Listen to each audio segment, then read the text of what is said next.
I was sitting in my tiny jewelry shop in Portland, Maine, surrounded by glittering pieces under fluorescent lights. My hands held small pliers, meticulously bending a gold wire to finish a wedding ring for a young couple. The atmosphere was familiar to the point of monotony, the scent of metal mixed with soft music from an old radio, and the occasional voices of customers asking prices. I, Gwen Emeraldson, 35 years old, had grown accustomed to this rhythm. Being a jeweler wasn't some grand dream, but it was stable, allowing me to think about other things, like my mother in Sebago Lake, just a few hours' drive from Portland. I often told myself I'd visit her this weekend, but work, wife, and kids' life kept pulling me away. Today was an ordinary day until the phone rang. I glanced at the screen. Unknown number, but a familiar area code, Sebago Lake. My heart beat a little faster. Maybe Mom calling from a neighbor's phone. She often forgot to charge hers. I answered cheerfully, "Hello, Mom." The voice on the other end wasn't hers. It was a woman, professional but laced with regret. "Mr. Gwen Emeraldson? This is a nurse from Sebago Lake Hospital. I'm very sorry to inform you. Mrs. Callan Emeraldson, your mother, passed away this morning after a stroke." The world around me suddenly stopped. The radio faded. The customer trying on a bracelet went silent. Even my heartbeat seemed to pause. "What? No way," I whispered, gripping the phone so tightly my knuckles turned white. "Mom? Gone?" She'd called me just last week, voice strong, talking about her backyard garden and asking about the unborn grandchild. A stroke? How could it be so sudden? It felt like a punch to the chest. The air in the shop grew stifling heavy. How is she? Can I see her?" The nurse sighed. "You should come right away. We'll explain everything when you arrive." I dropped the pliers, stood like a robot. Customers stared oddly, but I didn't care. I rushed out, forgetting to lock the display case. Car keys fell twice before slotting in. The engine roared. I sped off, cold Maine October wind rushing through the open window. I-95 blurred ahead. I floored it, overtaking slow trucks. Anxiety and worry surged. "Mom, why didn't you wait for me?" I wondered, tears blurring my vision. Memories flooded back. Mom with calloused hands, always smiling gently when I visited, cooking my favorite clam chowder. She'd faced old age alone, Dad buried in work, my brother Noor far away in Boston, and my wife, Olivia. Oh, she never liked coming home. The 2-hour drive felt like hell. I imagined everything. Mom lying there alone, no one beside her. Did she suffer? Did she call my name? The more I thought, the tighter my chest knotted. I tried calling Dad, Emerald Emeraldson, owner of a small boatyard, the cold man I'd never truly been close to. The phone rang endlessly, no answer. "What's he doing?" I muttered, voice shaking. Then Noor, my 32-year-old successful Boston investment broker brother. Again, endless ringing. "Where is everyone?" I yelled in the car, pounding the steering wheel. Finally, I texted Olivia. "Mom's gone. I'm heading to Sebago Hospital." "Come," message sent, then seen, no reply. My heart plummeted. Why was no one here with me now? Sebago Lake Hospital emerged amid pine forests, a white building under a gray sky. I parked haphazardly, ran into the lobby, breathing hard. "I'm Gwen Emeraldson, Callan's son." "Where is she?" I asked reception, voice cracking. A middle-aged nurse led me to a waiting room. She had a kind face, but eyes full of pity. "Mr. Emeraldson, I'm so sorry." Mrs. Callan was brought in this morning. A neighbor, Mr. Jenkins, found her collapsed on the porch. He called emergency services immediately, but the stroke was too severe. I collapsed into a chair, hands over my head. The porch? What was she doing out there alone? Why wasn't anyone with her? My voice broke, tears spilling. The nurse explained. When the ambulance arrived, they rushed to resuscitate, but blood pressure plummeted, brain starved of oxygen. Doctors tried everything, but she passed peacefully, never regaining consciousness. She went quietly, not much pain. the nurse said, trying to comfort. The doctor entered, a tall man in glasses. "Mr. Emeraldson, we did all we could." The stroke was from a ruptured vessel, likely due to age and chronic heart issues. She had no one with her at the end. "I'm very sorry." His words cut like a knife. No one with her. My mother, who sacrificed her life for the family, died alone on a cold hospital bed. Guilt surged like a tidal wave. Why didn't I visit more? Last week she complained of fatigue. I just told her to rest, promised to come end of month. Now it was too late. I stood frozen, staring out the window at Sebago Lake glinting weakly in the afternoon sun. No dad, no brother, no wife. Just me. I tried Dad again. Still nothing. Nor too. Olivia seen but silent. The feeling of abandonment exploded in my chest like a bomb. No one else, just me, I told myself, voice choking. I had to be strong for Mom. I signed to receive the body, hands trembling on every line. Cold bureaucracy. Death certificate, cause confirmation, body transfer arrangements. The nurse asked, "Do you have any family to help?" I shook my head, holding back tears. "I'll handle it." They led me to the cold room where Mom lay. She looked strangely peaceful, silver hair loose, face free of worry lines. I knelt, trembling hand gently stroking her hair. "Mom, I'm sorry. I'm too late." A belated goodbye in absolute solitude. No cries, no embracing arms, just the hum of the air conditioning and heart-wrenching pain. I stood up, trying to regain my composure. The remaining hospital procedures were just cold stamps and signatures on paperwork. The nurse handed me a bag of Mom's personal items, a pair of earrings and a silver bracelet I'd given her for her birthday last year. Everything was small, simple, just like her life. I signed the final paper, thanked the doctor in a hoarse voice, then walked down the hallway. The hospital air was heavy, a mix of disinfectant and the creak of gurneys. I needed to get out, needed fresh air to breathe, to think about what to do next. My car was parked outside under Maine's gray afternoon sky, wind from Sebago Lake carrying the damp scent of rotting leaves. I started the engine, drove slowly to the old house in Sebago Lake, just 10 minutes from the hospital. The familiar road lined with towering pines felt endlessly long today, stretching out the pain. I turned on the radio, hoping music would chase away the silence. But it was just news about an approaching storm. Storm Nora is nearing the east coast. Heavy rain expected. The announcer's indifferent voice mirrored my life right now. I shut it off, letting the tires hum on the wet asphalt. The house appeared at the end of the red dirt road, a weathered 2-story wooden home, porch sagging with age. This was where I grew up, where Mom spent her life maintaining it. I parked, killed the engine, and walked heavily. The key trembled in my hand as I unlocked the door. The familiar smell rushed in, musty wood mixed with the herbal tea Mom loved. The living room was dark, only streetlight filtering through the windows. I flipped the switch, looked around. The dining table still held her unfinished breakfast, a cold cup of milk, the local paper open to the weather page. Mom had lived alone here for years, ever since Dad started his long business trips. I collapsed onto the old sofa, hands over my head. Where to start? The portrait photo. I needed to find one of Mom for the funeral. I stood, went to her bedroom where the closet still smelled of her favorite lavender soap. On the nightstand was the family photo album, a thin layer of dust. I flipped through it, memories flooding like a torrent.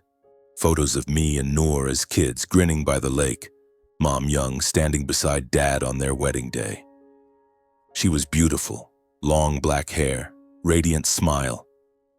I chose the most recent one, Mom on the porch, gazing at the lake, eyes gentle but lonely.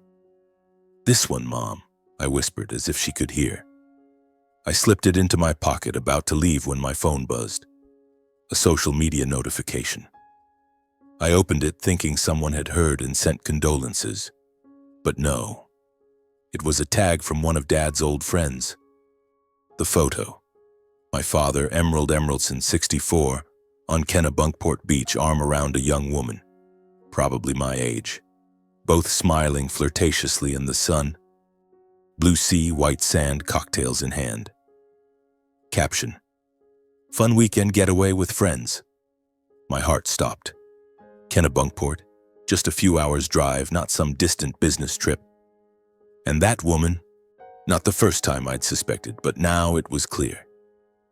Dad was romancing a young lover while Mom lay cold in the hospital. I called him immediately, gripping the phone until it hurt. It rang long, then he answered, voice cold and smug as always. "What is it, Gwen?" "I'm busy." "Busy?" I swallowed hard, trying to stay calm. "Dad, Mom's gone. Stroke this morning. I'm at the old house handling the funeral." Silence on the line, then a sigh. "Yeah, I heard from the hospital. Tragic. But I'm on a work trip, personal matters. I can't come back right away. You handle things for now, I'll be there later." Work trip? Personal matters? Blood rushed to my head. Work trip in Kennebunkport, Dad? With that young girl? Silence again. He stammered, "What are you talking about? Don't jump to conclusions." "I'm busy." Hanging up. He ended the call, leaving me standing there, ears ringing with rage. The lie was bitter as gall. Dad was cheating. Not the first time, but now. While Mom died alone, she'd endured him for years. His drinking, gambling, secret trips. She stayed silent for us, for the family. And him? Flirting on the beach, cocktail in hand, while his son knelt beside his wife's body. I punched the wall, pain shooting through my hand, but physical hurt was nothing compared to my shattered heart. Anxiety and anger surged. I paced the room, breathing hard. I had to call Noor, my brother. He'd come. I dialed Noor Emeraldson, 32, the baby brother, successful Boston investment broker. He'd always put work and self-interest first, selfish since childhood. It rang, then his rushed voice. "Bro, what?" "I'm in a meeting." "Meeting?" I swallowed my anger. "Noor, Mom's dead. I'm at the old house.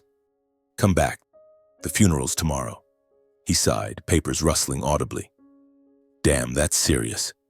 I'm sorry, but I'm closing a big deal. Can't drop it. You handle it, I'll send flowers or something." "Flowers? Big deal?" "Noor, Mom died alone. You can't come?" I shouted, voice breaking. A pause, then. "Bro, I'm really busy. Don't make it hard. Gotta go." I sank to the floor, back against the wall, head spinning. Indifferent brother. Always like this. Spoiled by Dad, thinking only he mattered. Mom sacrificed so much for him, sent money for college, and now even a call was rushed. The family drama laid bare. Cheating father, selfish brother. Who else? Olivia? My wife. I hesitated but dialed. Olivia Hart Emeraldson, 33, marketing director in Portland, from money, always looking down on her husband's rural roots. We'd been married 5 years, but she never truly fit in. I called, heart pounding. She picked up on the third ring, voice icy. "Gwen, I'm in a meeting with the boss." "What? Meeting?" Again. I choked. "Olivia, my mom's gone. I'm in Sebago handling the funeral. Come help." Silence. Then a sigh. "I'm sorry, but I can't drop work for a funeral in the sticks. This project is huge." Funeral in the sticks? My mom reduced to that? I tried. "Olivia, it's my mother. You never visited, now she's gone. Can't you come?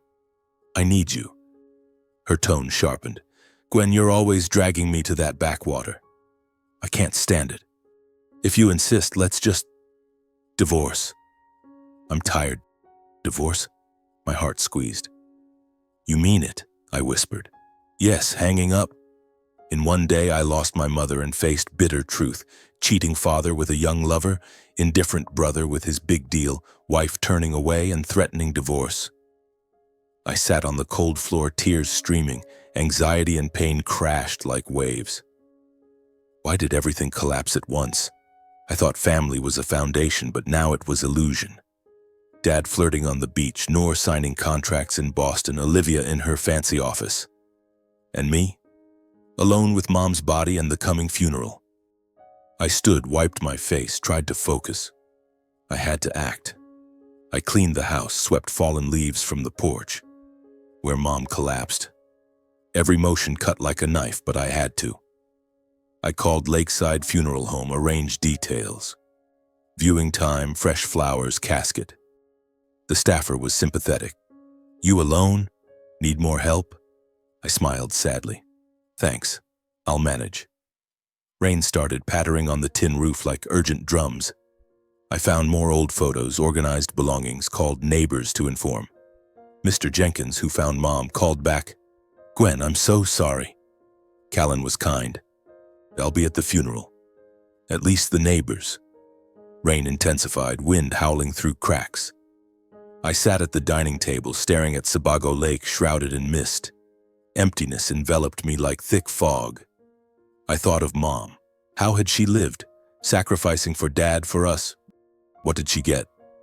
Betrayal, indifference, disdain. The drama was overwhelming, but I had to endure. Tomorrow was the funeral. If they didn't come, I'd do it all myself. The phone buzzed again. Text from Olivia. "Think it over." I deleted it. No reply. The night was long, only rain and pain. I lay awake on Mom's old bed, the thin blanket not enough to chase away the chill seeping into my bones. Rain pattered on the roof like relentless reminders of my solitude. I tried closing my eyes, but Mom's image kept appearing. Her sitting on the porch, calloused hands holding a teacup, gazed distant over the lake. She had lived a quiet life, caring for everyone without asking for anything. And me? How many chances had I missed to be with her? Hurried calls, brief visits. Guilt gnawed at me bit by bit, making sleep a luxury. I flipped through the old photo album under dim light, fingers tracing faded pictures. Here was young Mom, beaming beside Dad. There were Noor and I running by the lake. Those memories now cut like knives, reminding me that family had once been something warm before everything shattered. The next morning, rain still drizzled, but I rose at dawn. I brewed black coffee, drank it quickly to stay alert. I had to prepare for the funeral. I put on my only black suit, tie knotted clumsily because my hands still shook. I drove to Lakeside Funeral Home, where Mom's casket was ready. The staffer, a kind old man named Harold, looked at me with pity. "Mr. Emeraldson, we're done. She looks very peaceful." I nodded, holding back tears as I saw Mom once more through the casket's glass lid. She wore her favorite pale blue dress, silver hair neatly combed. "Thank you," I whispered, voice hoarse. They helped load the casket onto the hearse, and we headed to the small church by Sebago Lake, a rustic wooden building with a curved roof nestled among pines. St. Mary's Church, where Mom prayed every Sunday. I remembered her stories of peaceful services here, where she found a bit of calm amid life's chaos. Today I had to handle everything myself. I swallowed the pain, entered with Harold's help.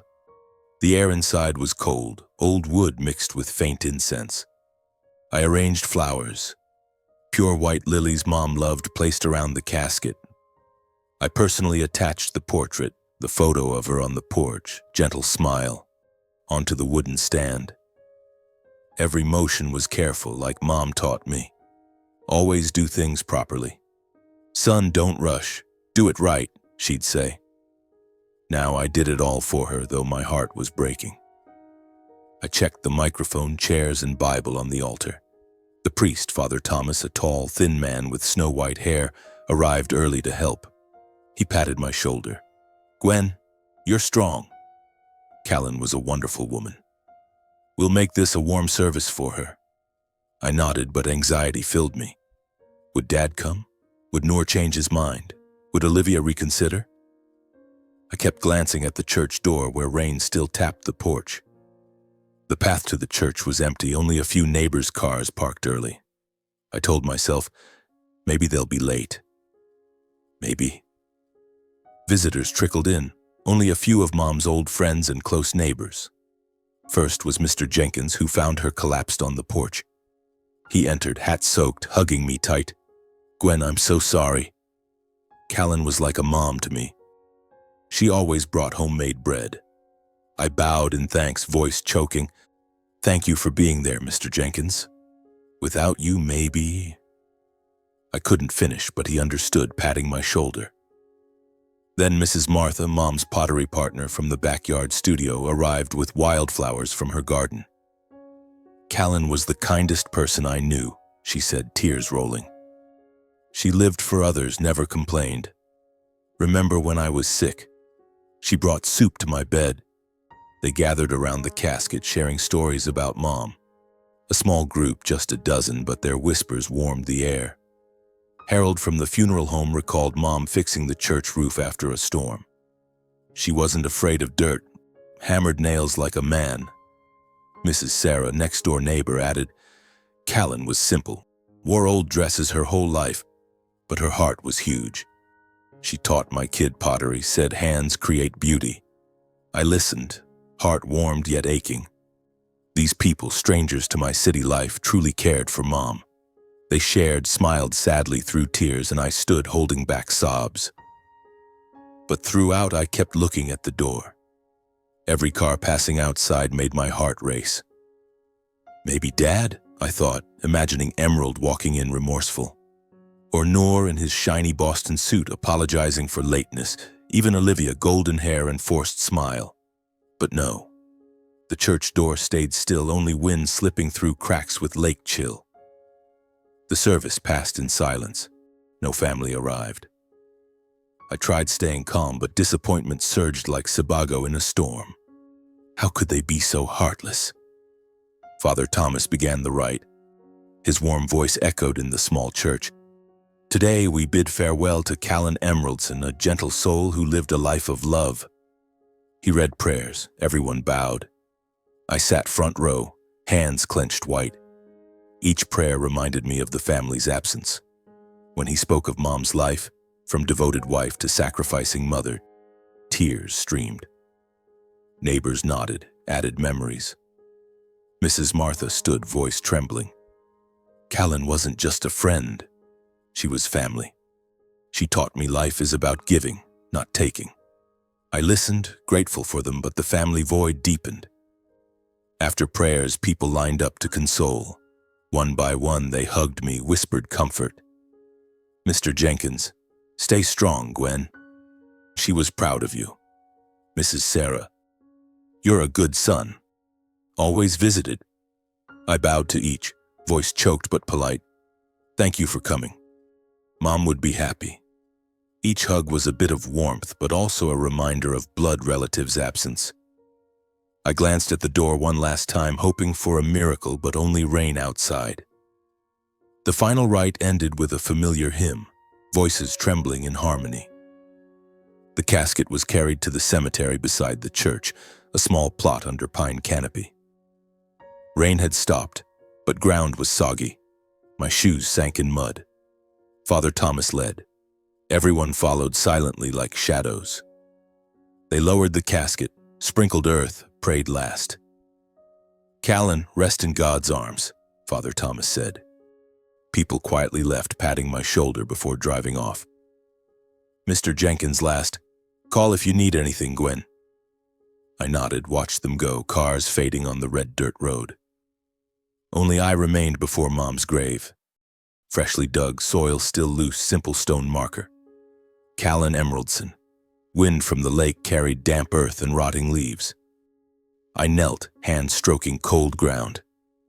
Mom, I'm sorry. It's just me. Tears fell freely, mixing with lingering drizzle. I was grateful for the strangers who came. Neighbors, Mom's friends. They made the service less lonely. But I deeply felt the emptiness family left. Dad, Noor, Olivia, they chose absence, turned away from the woman who gave them everything.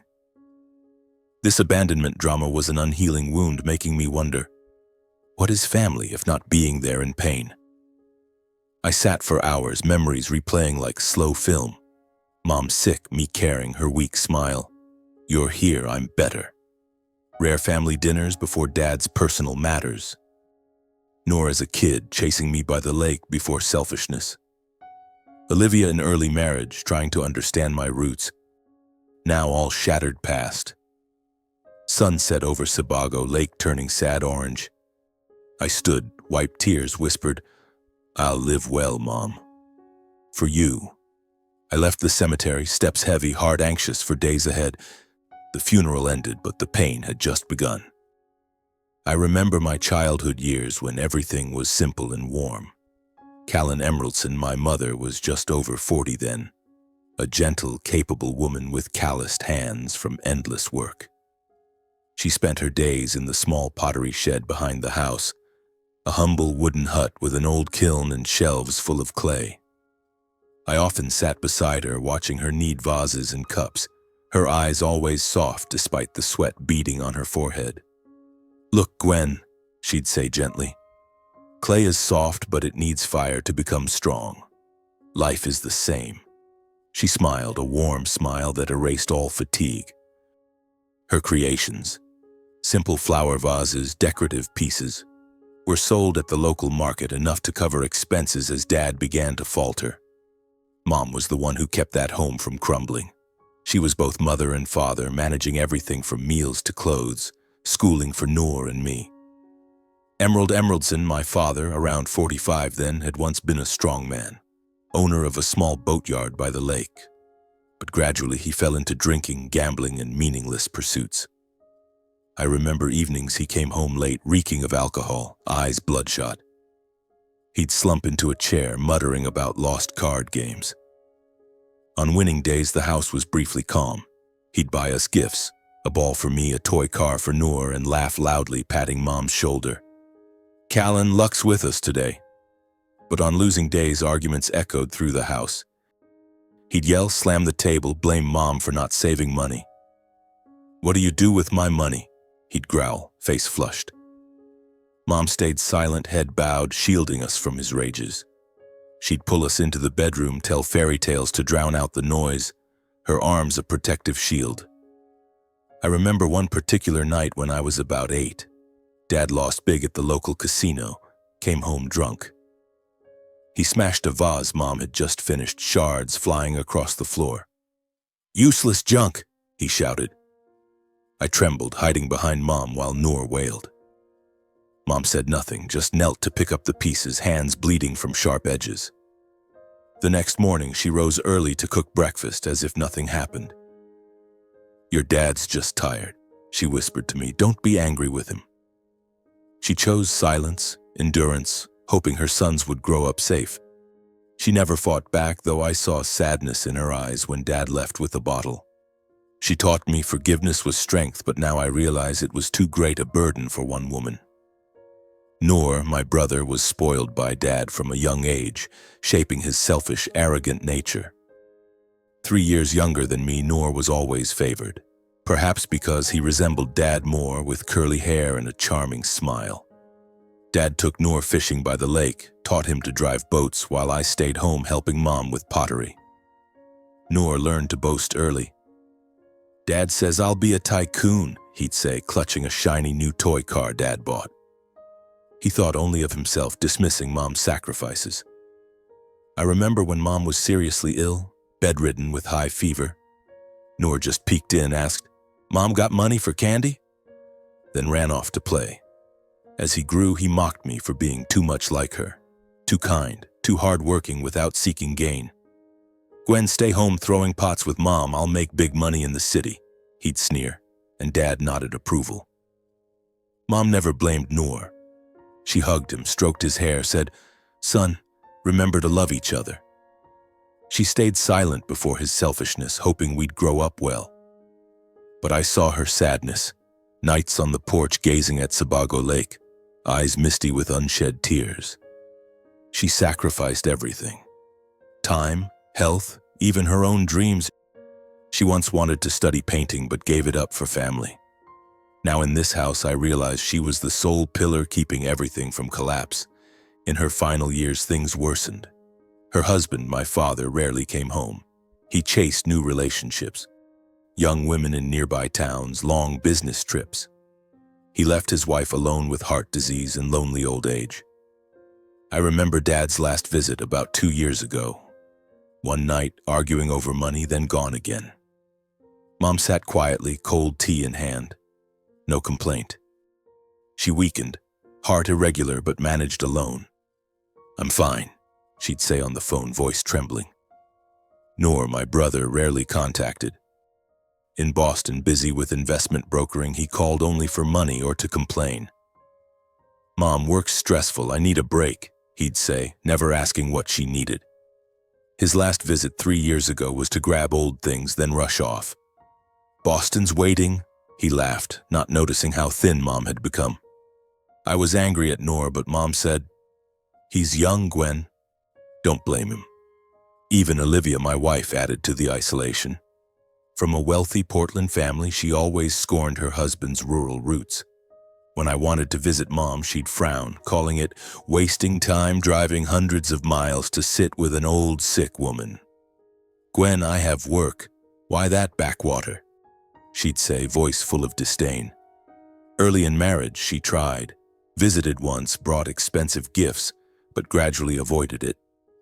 "Your mom's old. She can manage," she said, unaware of Mom's loneliness. While everyone turned away, I was the only one who returned regularly. I drove from Portland with medicine, fixed the sagging porch after storms, tended the backyard garden, took Mom to Sebago Hospital. We sat on the windy porch, watching the lake sparkle. "Tell me about work," she'd ask, eyes lighting up. I spoke of the jewelry shop, pieces I made. She listened, nodding proudly. Each farewell at the door, she smiled weakly, said she was fine, but I knew behind it were long nights alone. She hugged me tight, whispered, "You're my joy." The more I recall, the clearer it becomes. Mom lived a life of endurance and sacrifice for the unworthy. Dad betrayed, Noor selfish, Olivia scornful.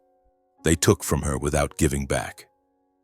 She was the only soul keeping this family alive, like the kiln's steady flame warming everyone. Now with only memories, I feel it deeply. I stood, went to the porch, cold lake wind on my face, moon high, illuminating calm water. I whispered, "Mom, I won't forget." Pain lingered, but memories gave strength. Tomorrow I'd return to Portland, face a new life, one Mom taught me to be strong for. I wandered the house, touching Mom's things. A vase she made, faded wall painting. Each told a story.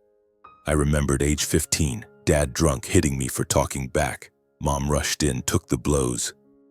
"Don't touch him," she yelled, rare anger. Dad stopped but grew more distant. Mom cried quietly, bandaged me. "I'm sorry, son." She apologized, though it wasn't her fault. Memories piled up, exhausting yet clarifying. How did Mom live? Sacrificing without resentment. I'd learn from her but not be exploited. Late night I slept, dreaming of Mom's gentle smile. The next morning, Portland's sky was gray, sea wind carrying a salty tang. I rose early, packed a few personal items from the old house, Mom's silver bracelet, the family photo album, and a vase she made, then locked the door. The click echoed like a final goodbye to Sebago Lake. I drove back to Portland, the familiar I-95 now stretching endlessly, every mile recalling yesterday's lonely funeral. Neighbors were there, but family wasn't. Dad still in Kennebunkport with his lover Noor, busy with his big deal in Boston, and Olivia. She hadn't even called. I floored it, trying to push the thoughts away, but they clung like Maine fog. Our small apartment in Portland appeared after 2 hours. A modest building, 3rd floor, balcony overlooking a busy street. I parked in the underground garage, carried the bag up the elevator, heart pounding. Was Olivia home?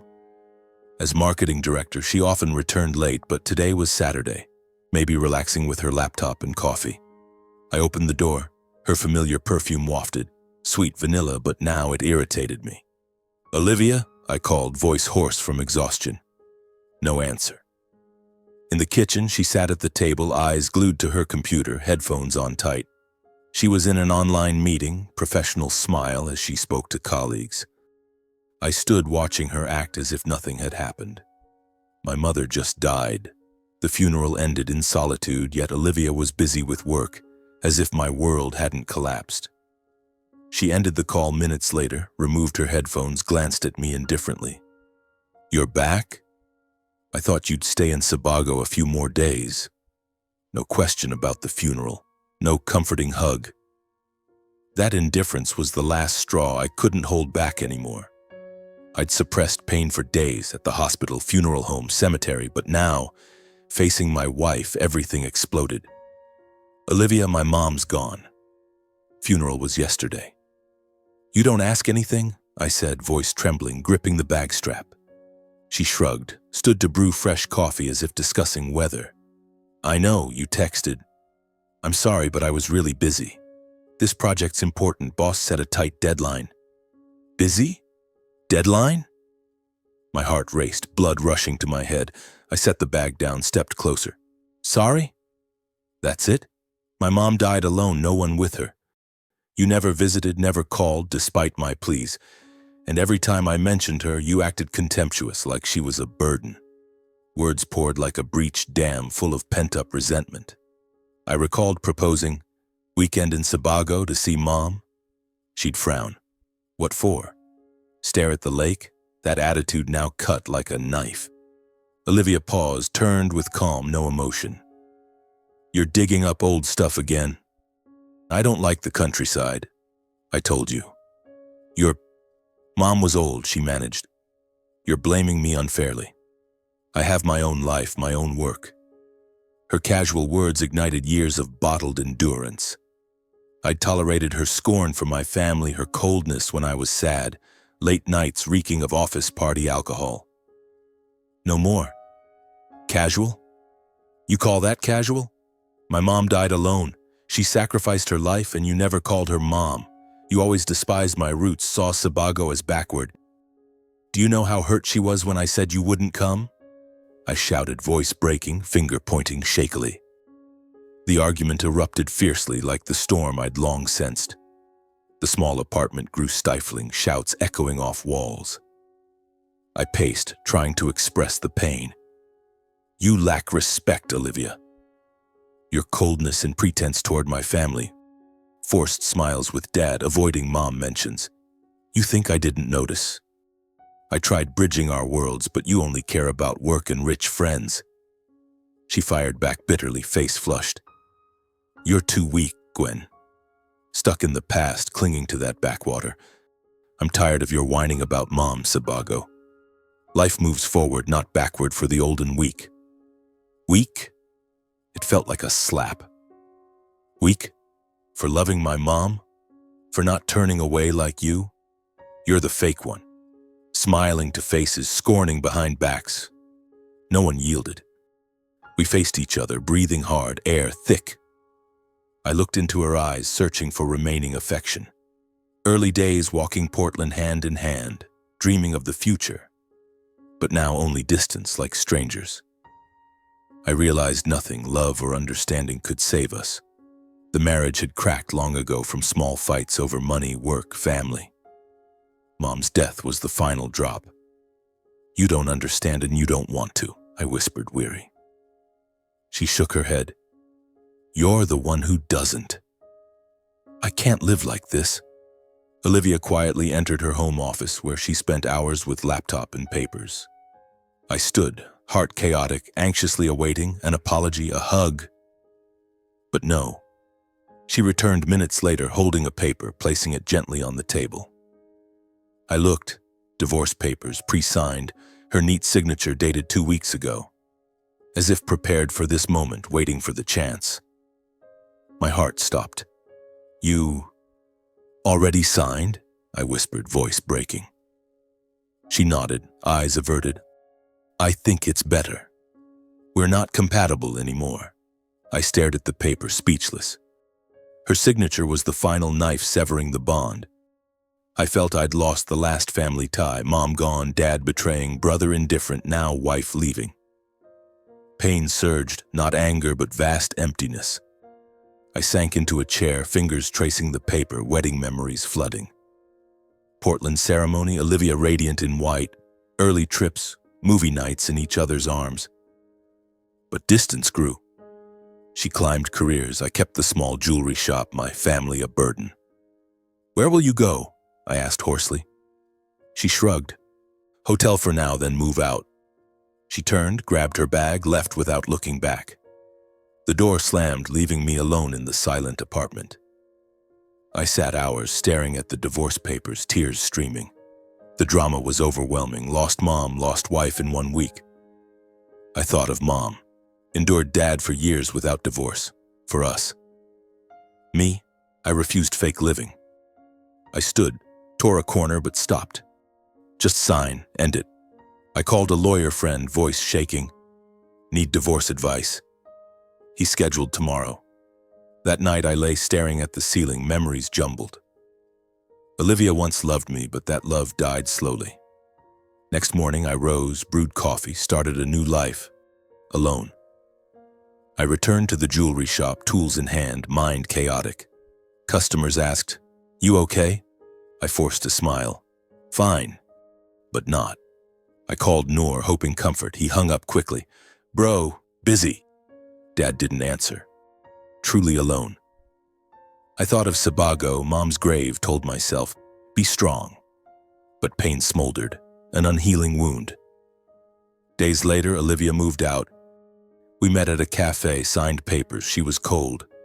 Fair assets split. I nodded, no argument. As she left, I sat watching bustling Portland streets, feeling lost. Everything gone. Mom, wife, family. But in the pain, I found strength. I'd live for myself, as mom taught. To fill the void after the divorce, I buried myself in work.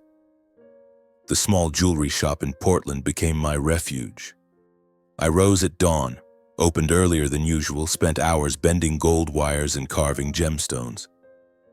My hands stayed busy, but my mind wandered to Sebago Lake, to mom's grave by the water. Customers came more often, perhaps sensing my silence and focus like a true craftsman. An elderly woman buying a silver bracelet asked, "You okay? You look sad." I forced a smile. "I'm fine, ma'am. Just life." She patted my shoulder, and that moment reminded me of mom. She always comforted others that way. Work helped me forget, but each evening in the empty apartment, loneliness crashed in. I ate dinner alone, watched TV mindlessly, slept fitfully with dreams of the past. One morning, about 2 weeks after the funeral, I received a letter from attorney Samuel Green's office in Sebago Lake. It arrived by mail, crisp white envelope, neat handwriting. "Dear Mr. Gwen Emeraldson, please come to the office for the reading of Mrs. Callan Emeraldson's will." My heart raced. A will? Did mom have one? She was so simple, saving every penny, selling pottery at the local market. I thought she had nothing but the old house and backyard shed. I held the letter, hands trembling, excited like a child awaiting a gift. "What did you leave me, Mom?" I whispered, gazing out the window at bustling Portland streets. I called to confirm, Mr. Green's warm voice. "Mr. Emeraldson, let's meet this afternoon. There are important things to hand over." Important. Curiosity mixed with anxiety. Any surprises? I drove to Sebago Lake that afternoon, the familiar road now heavy with memories. Lake wind blew into the car, pine and water scents making me miss Mom deeply. Samuel Green's office was in the town center, a small wooden building with a modest sign. He greeted me at the door, a man around 60, thick glasses, kind smile. "Mr. Gwen, come in." "I'm so sorry about Callan. She was a wonderful client." We sat in his tidy office, a thick file on the desk. He poured tea, then said, "I've represented your mother for years, since she started small investments. She left you some important things." "Investments? Mom invested?" I froze, unbelieving. Mom was frugal, wore old dresses, ate simply. How could she invest? Mr. Samuel opened the file, reading the will in a calm voice. "All assets of Mrs. Callan Emeraldson are bequeathed to her eldest son, Gwen Emeraldson." I sat up straight, heart pounding.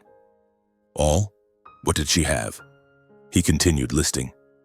3 plots of land around Sebago Lake, over 5 hectares total, estimated value $1 million. A well-maintained lakeside restaurant operating profitably, worth about $800,000. Plus a long-term investment account at the local bank. Stocks, bonds, savings fund total over $3.5 million. I was stunned, mouth agape, disbelieving. My simple mother, saving pennies lifelong, had quietly built such a fortune. How? From pottery sales? Or savings Dad never knew? I remembered her at the kitchen table jotting in ledgers. I thought just daily expenses. How?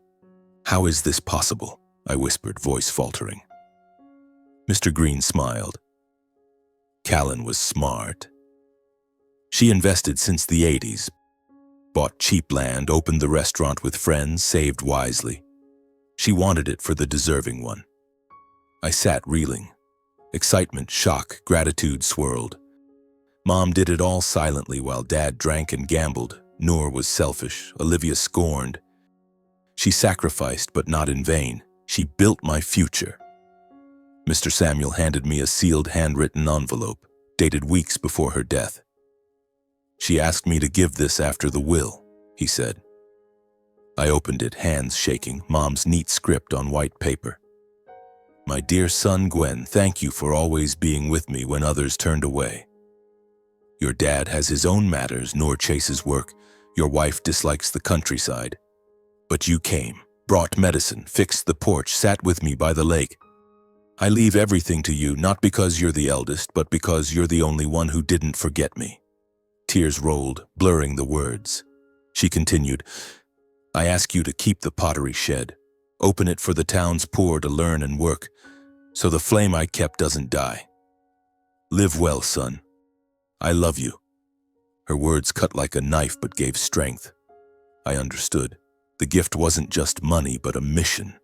Live as she believed in me. Keep the shed, help the poor. That's how she wanted me to continue. I wiped tears, thanked Mr. Green. Thank you. I'll follow her words. He patted my shoulder. Callan would be proud. I left the office, drove to Portland at dusk, mind full of thoughts. The first days after receiving the will felt deceptively calm. I rose early, brewed black coffee in the empty apartment, where Olivia once lived, now only wind whistling through the window. I walked to the shop, breathing Portland's crisp air, the scent of toasted bread from the corner cafe. Work kept me focused. A young couple ordered wedding rings. I meticulously engraved their requested patterns. Beautiful, Mr. Gwen, the girl said, eyes sparkling. I smiled. Thank you. Hope it brings happiness. But inside I thought of my own broken marriage, of Olivia somewhere with her new life. I avoided thinking about Dad and Noor, avoided checking my phone often. Evenings I read small business books, planned the pottery shed, hire local workers, buy materials, open free classes. I imagined Sebago's unemployed youth learning to knead clay like Mom did. That was how I'd continue her legacy, keep the flame alive. The peace lasted about a week until one chilly autumn afternoon when everything changed. I was in the shop cleaning the display case when the bell rang. I looked up. My heart stopped. Emerald Emeraldson, my father, and Noor Emeraldson, my brother, stood there together, a rare sight in years. Dad wore an old coat, silver hair disheveled, looking older than 64. Noor, 32, in a shiny Boston suit, but his smile forced, unable to hide awkwardness.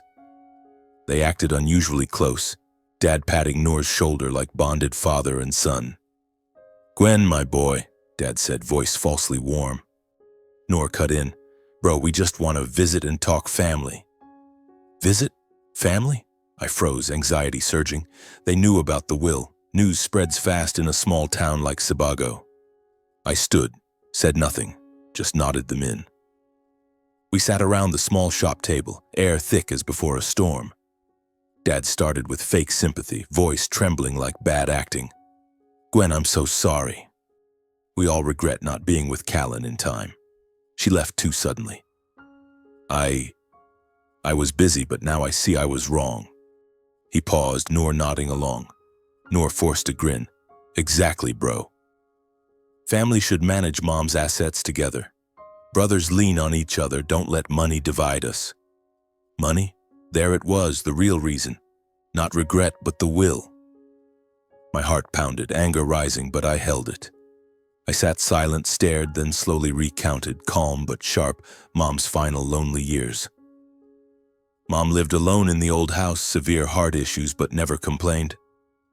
When she died, Dad was vacationing with his lover in Kennebunkport, cocktail in hand. Brother cited a big deal in Boston, skipped the funeral. My wife threatened divorce over not wanting to visit the sticks. Mom died alone, no one beside her. I detailed it, each word a knife, funeral solitude flooding back. Emerald bowed his head, fists clenched, avoiding my eyes. Noor dodged my gaze, face flushed, feet shuffling under the table. Tension hung like a taut wire about to snap. I said curtly, "Mom forgave everyone in her letter, but I can't forget." The words hit like a hammer, they fell silent. I stood, opened the door, politely showed them out. "Dad, brother, go. I'm busy." Emerald rose awkwardly, stammering, "Gwen, son." Noor tried more, mouth open, but I shook my head, eyes cold. Father and son left silently, heavy steps on Portland's sidewalk. I closed the door, leaned against the wall, breathing hard. Family drama restarted, but this time I wasn't weak. They came for money, not love. I knew my peace was about to shatter. Days later in the jewelry shop, the bell rang again. This time Olivia. She appeared at the door, golden hair, careful makeup, but eyes slightly red as if she'd cried. "Gwen," she said softly, "I've thought it over. I want to reconcile. We can start again." Reconcile? My heart tightened, anxiety mixed with anger. She knew about the will too, news spread through mutual friends or social media. I looked at her, eyes steel cold, no longer warm. "Olivia, go home. I once begged for a chance, when Mom died, when I needed you most, but you turned away, handed divorce papers. Now between us, only old memories, and they're not enough to rebuild." She bit her lip, voice trembling. "Gwen, I was wrong. I heard about the will. We could manage it together." There it was, money. I shook my head. "Not about money. You never truly loved me or my family." Olivia left, face embarrassed, steps hurried on the street. I watched, no anger, just vast emptiness. She was once my wife, now just the past. In the following days, calls, texts, handwritten letters poured from all three. Dad called mornings. "Gwen, I want to meet, talk family." Noor texted, "Bro, don't be mad. We're brothers. Share." Olivia sent a neat lettered note. "I miss you. Give us a chance." I stayed silent, no replies, no pickups. Each buzz was a punch to the heart, but I stood firm. I knew my peace was threatened. Greed never stops, and those who abandoned me wouldn't stay away long. They'd return with new tactics for their share. I sat in the shop, watching bustling Portland streets, telling myself, "Be strong." For Mom. The drama wasn't over, but I was ready to face it. I began protecting the assets. Met Mr. Green to reinforce the will, hired my own lawyer. Evenings I reread Mom's letter, her words gave strength. Memories of her on the porch, storytelling helped me endure. Dad called again, pleading, "Gwen, I need money for the boatyard." I hung up. Noor texted, "You're stingy." I deleted. Olivia came to the shop once more. I closed early. Emptiness turned to resolve. I'd live simply, fulfill Mom's mission despite the greed storm coming. Calls persisted, letters piled. One from Dad, "Son, I regret. Let's meet." From Noor, "Blood brothers, split evenly." From Olivia, "I still love you." I burned them, watched flames, thought of Mom's kiln fire she kept alive. Greed was clear, but I didn't waver. My peace was threatened, but I'd protect it. After numerous rejections of their meeting requests, Emerald and Noor stopped pretending to be affectionate. They began spreading vicious rumors throughout Sebago Lake and even into Portland, malicious gossip aimed at smearing me. I heard whispers from an old friend in Sebago. "Gwen, you heard? Your dad and Noor are telling everyone you're monopolizing Mom's assets, tricking the lawyer to seize the lakeside land and despising your own flesh and blood." My heart tightened hearing those words. Monopolizing? Me, the only one by Mom's side until the end, now slandered as greedy. I sat in the jewelry shop, holding small pliers, unable to focus. Memories of Mom flooded back. Her at the kiln, kneading clay, eyes gentle. She left everything to me out of trust, not because I fought for it. But Dad and Noor, who once turned away, now returned with claws. The rumors spread like wildfire, especially on local forums, Sebago Lake Facebook groups, town Reddit threads, even Portland ones. I opened my phone, scrolled an anonymous post. Gwen Emeraldson, Callan's son, monopolizes the will, fools the lawyer to steal Sebago lakeside land, despises elderly father and blood brother. Who trusts someone like that? Accompanied by venomous comments, bottomless greed. I bought a ring from his shop, now it creeps me out. Family ruined by money. I slumped into a chair, head spinning. Anxiety and anger surged. How could they be so filthy? My father, the 64-year-old former pillar, stooping to lies. Noor, 32, in his shiny suit, using broker's tongue to slander his brother. Many customers grew suspicious. Shop revenue dropped noticeably. A regular asked oddly, "Gwen, I heard you monopolized your mom's assets?" I shook my head, calm. "Not true, ma'am. Just a misunderstanding." But she left without buying, and such cases increased. The once busy shop grew quiet, doorbells rare. I sat alone, staring at bustling Portland streets, feeling isolated in the crowd. It didn't stop there. Emerald and Noor escalated the dirty game. They hired their own lawyer, a Boston specialist in estate disputes, and filed a lawsuit in Cumberland County Court. Reason: will coerced and invalid, demanding asset freeze. I received the summons by mail, hands trembling, holding the paper. Freeze. The 3 lakeside plots, the thriving restaurant, the investment account, all at risk of being locked. I sat at the empty apartment's dining table, rereading the complaint. Dad and Noor accused me of forcing Mom to sign while frail, deceiving the lawyer, and usurping family's rightful inheritance. Cold legal language, but raw greed behind it. My heart pounded, anxiety like before a massive storm. How could they? Mom wrote a handwritten letter, clear instructions, but they'd twist truth for their share. I thought of Mom. She endured silently, but now her wishes trampled. Olivia, my ex-wife, joined the dirty play. She posted cryptic messages on Instagram and Facebook. Some people ditch their wife when money comes, forget the past. Life's funny, isn't it? With a photo of her by coffee, sad smile. It spread fast, netizens buzzing. Definitely about the ex. Money changes people, honey, she deserves better. I scrolled comments, heart slicing. Olivia, who threatened divorce when I needed her most, now used social media to smear me. She knew about the will via rumors, now playing victim for sympathy. I sat in the shop, phone buzzing with tags, anxiety, anger, exhaustion. Why do people believe gossip so easily?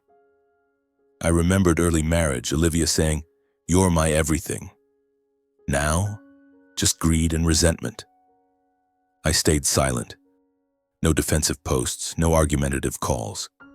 Instead, I sought attorney Samuel Green in Sebago Lake, Mom's longtime representative. I drove there one rainy afternoon, heart heavy with worry. He greeted me warmly. "Gwen, I know. They sued? Don't worry. The will's airtight. We reviewed the complaint for hours." He explained, "No evidence, just slander. We'll defend." I nodded thanks, but my heart remained burdened. This lawsuit wasn't just money. It was emotional wound. Blood relatives dragging each other to court over the deceased's legacy. I returned to Portland, lay awake, Mom's memories flooding. Her on the porch saying, "Son, live honestly, that's enough." I'd do that despite the dirty game dragging on. The trial unfolded at Cumberland County Courthouse, a grim gray stone building in Portland. I sat on the defendant's bench, hands clenched, anxious, like facing a crowd for the first time. Dad and Noor sat opposite, avoiding my eyes. Their lawyer, a tall Bostonian, argued, "Will coerced, Mrs. Callan frail, not lucid." It stung hearing. Coerced? Mom wrote a loving letter. Samuel Green rose, steady voice. Your Honor, I present original documents, video of Mrs. Callan signing, notary confirmation, all transparent, no coercion. He played the video. Mom in his office, clear voice. I leave everything to my son Gwen. Neat signature, lucid eyes. The judge nodded. Courtroom atmosphere shifted. Sebago Lakeside neighbors volunteered as witnesses, deeply moving me. Mr. Jenkins, who found Mom collapsed. Gwen was the only one regularly caring for Callan, brought medicine, doctor visits, fixed the roof in winter. Mrs. Martha, pottery friend. Callan told me, that boy's my everything. She made the will willingly, no pressure. Witnesses detailed my monthly visits, windy porch talks, while Dad and Noor were absent. Honest, heartfelt testimony silenced the court. Dad bowed his head. Noor shuffled feet. Their lawyer faltered. Evidence and testimony clear, the case ended swiftly. The judge banged the gavel. Court dismisses the entire claim by Mr. Emerald and Mr. Noor Emeraldson. Will valid. Gwen Emeraldson sole heir. I sat, exhaling relief but no joy. Just unburdened. After local press ran corrections. Sebago Lake will dispute, court affirms transparency, rejects allegations. The article detailed witnesses, my care for Mom. Townsfolk gradually learned the truth. Rumors faded. Old customers returned to the jewelry shop, apologizing. Gwen, I was wrong. Don't hold it. Some brought flowers for encouragement, white lilies like Mom's funeral. I smiled, thanked them, but my heart still ached. Revenue recovered, the shop bustled again, but the emotional scar from family would never fully heal.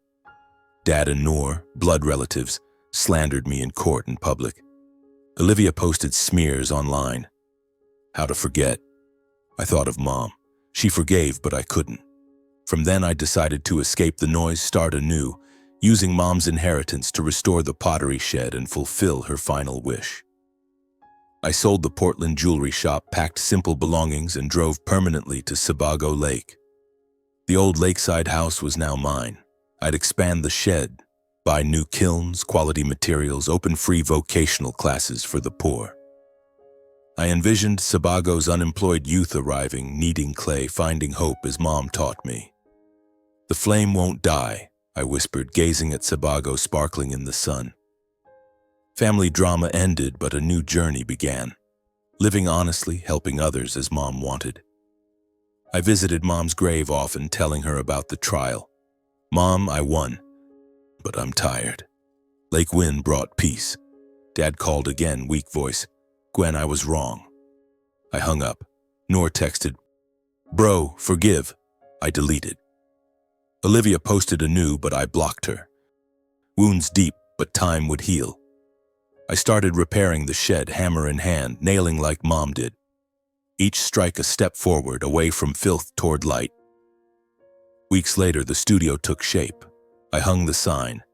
Callan Studio, free vocational training. Sebago locals came, curious. Gwen, you serious? I smiled. For my mom.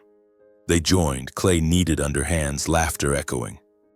I felt Mom beside me in every breath. Wounds not fully healed, but life new and meaningful. I'd protected my peace despite the dirty game nearly drowning me. While my life gradually brightened, those who had abandoned me paid the price one by one. Emerald, my father, fell into deep crisis. Losing the lawsuit ruined his reputation. Newspapers reported it. Sebago whispered, Mr. Emerald sued his own son, slandering for money. Shameful. Customers fled. His small lakeside boatyard, once his pride, grew deserted. Repair orders vanished, partners turned away. He sold it dirt cheap, barely covering bank debts. I heard from Mr. Jenkins. Your dad lives quietly in the old house now, sick and alone. He coughs, no one cares. My heart tightened, imagining Dad, the once strong man, sitting alone with a bottle, staring at dark Sebago Lake. He called a few times, voice frail. Gwen, I was wrong. Let me see you. But I stayed silent, not angry, just sad. He chose that path. Now he bore the consequences. His drama was tragic, from proud boatyard owner to lonely, ailing old man. Noor, my brother, fared no better. He drowned in Boston debts, failed investments, borrowing from friends to maintain his lavish life. The lost lawsuit and spreading rumors turned friends away. Noor Emeraldson, the guy who sued his brother for money, untrustworthy. Business partners fled, banks foreclosed.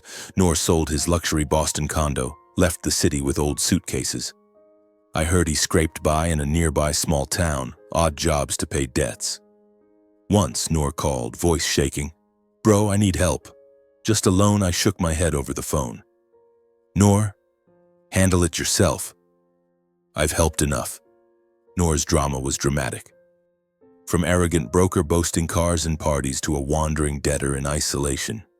I felt no schadenfreude, just regret for the little brother who once chased me by Sebago Lake. Olivia was no exception. After smearing me online, she faced fierce backlash. Her cryptic posts spread, but people turned against her. She threatened divorce when her husband lost his mom, now slanders for money. Fake. Comments flooded. "Olivia Hart, you're the greedy one. Company should fire her." Her marketing firm dismissed her for damaging reputation. Clients boycotted, boss called her in. "Olivia, your posts hurt the company." She lost her job, friends, lived isolated in Portland. I saw her last post. Life teaches lessons. Then her account went silent. Olivia's drama was a vicious cycle, from successful director scorning rural roots to unemployed and alone. I thought of early marriage days, her radiant smile, but now only pity, no hatred.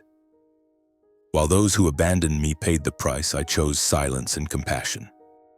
I held no grudge, posted no rebuttals, made no accusatory calls. I saw it as natural karma, reap what you sow, as Mom taught.